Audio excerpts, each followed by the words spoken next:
விநாயகப் பெருமானுக்கு உரித்ததாகிய அஷ்டதிரவியம் என்று சொல்லக்கூடிய திரவியாகுதிகள் விசேஷ பக்ஷணங்கள் எல்லாம் யாகத்திலே சமர்ப்பிக்கப்பட்டு அதனைத் தொடர்ந்து பிரம்மச்சாரி பூஜை என்று சொல்லக்கூடிய விநாயகப் பெருமானின் ரூபமாக ஒரு தெய்வம் மனுஷ ரூபேன என்று சொல்லுவார்கள்.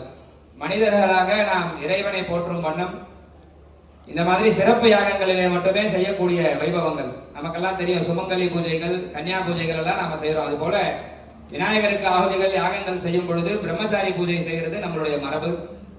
3 இடத்திலே விநாயக பெருமானை நாம் இப்பொழுது ஆராதிக்கின்றோம். முதலாவதாக இங்கு கலசத்திலே கும்ப வடிவமாகவும் அதோடு சேர்த்து சங்கு வடிவத்திலே 108 சங்குகளிலே விநாயக பெருமானை நாம் ஆராதிக்கின்றோம்.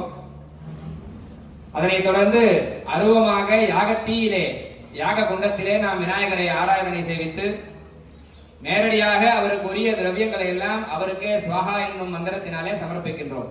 இந்த யாகத்துல நாம சேர்க்கக்கூடிய திரவியங்கள் எல்லாம் விநாயகருக்கு நேரடியாக நாம் சமர்ப்பிக்கக்கூடியது. பூஜையா விபுலம் ராஜ்யம் அக்னி காரியாத் மகத்தனம் என்று சொல்வார்கள். நாம பூஜை செய்வித்தோம் என்றால் ராஜ்ய பதவியை அடையலாம். அக்னி காரியாத் மகத்தனம், நாம் வேண்டக்கூடிய அனைத்து செல்வ சம்பத்துகளையும் கொடுக்க உள்ளது எதுன்னா யாகம். நாம இறைவனுக்கு அர்ப்பணம் செய்யக்கூடிய திரவியங்கள் ஆலயத்துல நாம சுவாமிக்காக மூலஸ்தானத்துல இருக்கக்கூடிய மூல பிம்பங்களுக்கு நிறைய நிவேதனங்கள் பண்றோம், பூஜைகள் நிறைய பண்றோம், நிவேதனங்கள் பண்றோம். பலவிதமான வஸ்துக்கள் நாம் உட்கொள்ளக்கூடிய திரவியங்களை நமக்கு பிடித்த அன்னங்களை எல்லாம் சுவாமிக்கு படைச்சு நைவேத்தியம் பண்றோம், படையல் போடுறோம். சுவாமிக்குரிய திரவியங்களாக இருக்கக்கூடிய சர்க்கரை பொங்கல் அது மாதிரி பலவிதமான நைவேத்தியங்களை சுவாமிக்கு அர்ப்பணம் பண்றோம். அது பேரு நிவேதனம்னு பேரு. இறைவனுக்கு காண்பித்தல். அதில் இருக்கக்கூடிய நம்முடைய பக்திக்கு தான் இறைவன் நமக்கு ஆசீர்வாதம் பண்றார். அப்படி சுவாமிக்கு நிவேதனம் பண்ணிட்டு நாம அதெல்லாம் பிரசாதமா அன்னப்பிரசாதங்களா எடுத்துக்கொள்கிறோம். அதை உள்ள எடுத்துட்டு போகும்பொழுது அது பிரசாதம் இல்லை, நிவேதனம்னு சொல்லுவோம். அது பேரு சுவாமிக்கு நைவேத்தியம் ஆயிடுத்துன்னா அதுக்கு பேரு பிரசாதம் இல்லையா? ஒரே வஸ்து தான், ஒரே பொருள் தான், ஆனா அது இருக்கக்கூடிய அது உபயோகப்படக்கூடிய நிலைக்கு பொறுத்து அதனுடைய பெயர் மாற்றம், தன்மையானது மாறுறது இல்லையா? இதை நாம பூஜைக்கு உபயோகப்படுத்தக்கூடிய கலசத்துக்கு பேரு குடம்னு சொல்லுவோம் இல்லையா? குடம் தானே, பித்தளை குடம், வெள்ளி குடம், தங்க குடம் எல்லாம் வச்சு உபயோகம் பண்றோம், பூஜைக்கு உபயோகம் பண்றோம். அதுல பூஜைக்கு வர்றதுக்கு முன்னாடி அதை நம்ம என்ன சொல்றோம்? குடத்துல தண்ணி பிடிச்சி வைக்கணும் தான் சொல்லுவோம். ஆனா பூஜை ஆனதுக்கு அப்புறம் என்ன சொல்றோம்?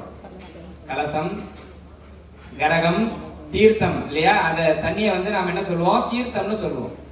அந்த தண்ணீர் மந்திரபூர்வமாக புனிதத்துவம் அடைந்ததுனால தீர்த்தமாகிறது இல்லையா? அந்த தீர்த்தத்தின் மூலமாக நம்ம பாபங்களை எல்லாம் போக்கிக்கிறதுக்காக அபிஷேகங்கள், புரோக்ஷணங்கள் நமக்கு தெளிச்சு நம்மளை சுத்தம் பண்ணிக்கிறோம். மனப்பூர்வமாக நம்மை சுத்தம் செய்து கொள்கிறோம். அதுபோல இறைவனுக்கு நாம் ஆலயங்களிலே நிவேதனம் செய்வித்து அதை பிரசாதமாக நாம் பெற்றுக்கொள்கிறோம். அதுபோல யாகத்திலே நாம் இறைவனுக்கு செய்யும் இந்த ஆகுதிகள் எல்லாம் தியாகம்னு பேரு. தேவதா உத்தேசேன திரவிய தியாகா யஸ்ய சஹா யாகா. இறைவன் பொருட்டு நம்மால் முடிந்த திரவியங்களை எல்லாம் தியாகம் பண்றோம், சாக்ரிஃபைசிங் இல்லையா? அதுதான் யாகம் அப்படின்னு பேரு. இப்ப நாம செய்வித்தது யாகம். இறைவன் நமக்கு கொடுத்திருக்கக்கூடிய வஸ்துக்கள்ல கொஞ்சமா அவருக்கு கிள்ளி கொடுக்கிறோம், நிறைய ஒண்ணும் கொடுக்கல. அவர் நமக்கு நிறைய கொடுத்திருக்காரு, அதுல கொஞ்சமா நம்ம பங்களிப்பா தியாகம் பண்றோம். அதுதான் யாகம்.